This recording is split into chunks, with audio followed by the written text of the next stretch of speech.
Olá, tudo bem? Esse é o podcast Gotas da Graça, produzido pelo Grupo de Jovens Unidade PF da Igreja Presbiteriana de Florianópolis. O Evangelho de João, no capítulo 16, versículo 33, Jesus passa uma orientação muito importante para os seus discípulos. Ele diz: "No mundo vocês passarão por aflições, mas tenham bom ânimo, eu venci o mundo."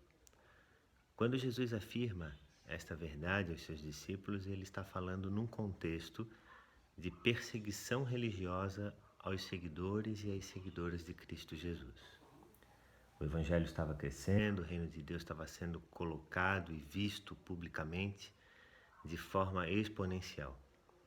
E Jesus começa a perceber então que provavelmente, na sua ausência, os discípulos passariam a sofrer ainda mais as perseguições em virtude do Evangelho que trazia mudança, transformação e rompimento com várias estruturas da época.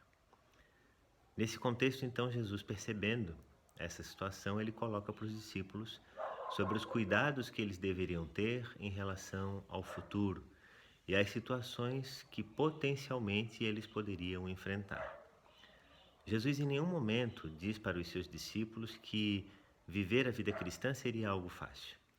Muito pelo contrário, ele coloca que viver o Evangelho de forma integral e real é um desafio diário e exige extremo esforço e grande resiliência. O Evangelho que muitas vezes tem sido pregado nos nossos dias é o Evangelho do toma lá da cá.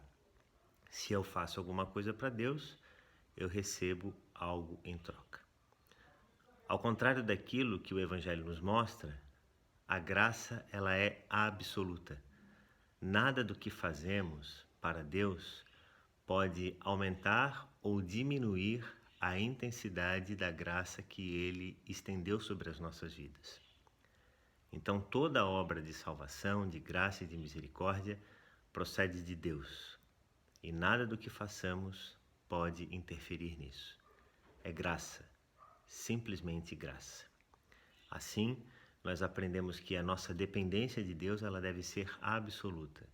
E o conhecimento da palavra e do Evangelho devem trazer sentido e significado para a nossa vida. Desse modo, nós não depositamos a nossa confiança em coisas que passam, mas na palavra de Deus que permanece para sempre. Que Deus abençoe a sua vida e a minha oração hoje é que você seja cheio do Espírito do Senhor para viver nesses tempos de grande desafio. Deus o abençoe.